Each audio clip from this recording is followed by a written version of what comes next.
This is something the House probably doesn't want you to know. The Senate has this power too. The respective houses of Congress have what is known as inherent contempt authority.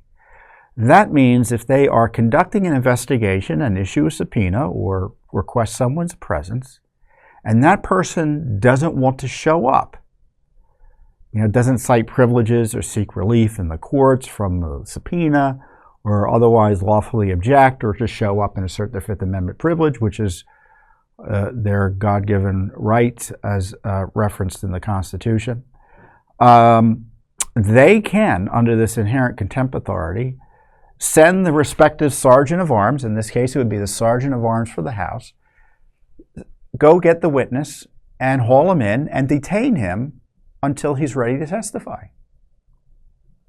Now, that used to be the way it was done up until, I don't think it's been done since the 30s. So it's really now dormant, right? That power, it hasn't been exercised. And obviously he can be prosecuted, right? Or an someone who's in contempt of Congress can be prosecuted under federal law, which may be good, but it's not going to get you the testimony.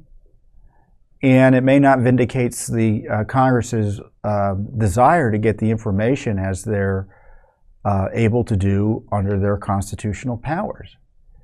So as I said, they don't want you to know this because they would have you think that, oh, well, Hunter didn't show up and there's nothing we can do, especially because of the Biden Justice Department.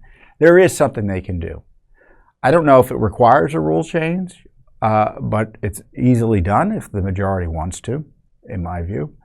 They can find him in contempt and get the sergeant of arms to haul him in and make him testify. Otherwise, he sits in the detention facility in the U.S. Capitol. Now, do I know there's a detention facility in the U.S. Capitol? No, but I'm sure they can find someplace if there isn't. But I suspect there is, right?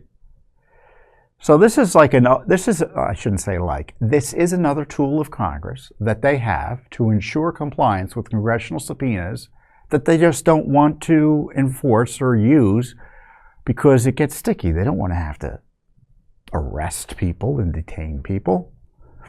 Now, you may be concerned that Congress has that authority. Well, if you don't like it, you'll have to change the Constitution. And it was used repeatedly in the first part of our nation's history, up until, as I said, of the 1930s. It was most recently threatened against the Nixon administration.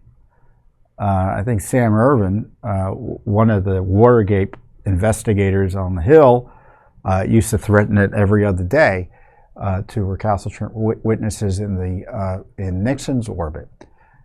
So this is another option.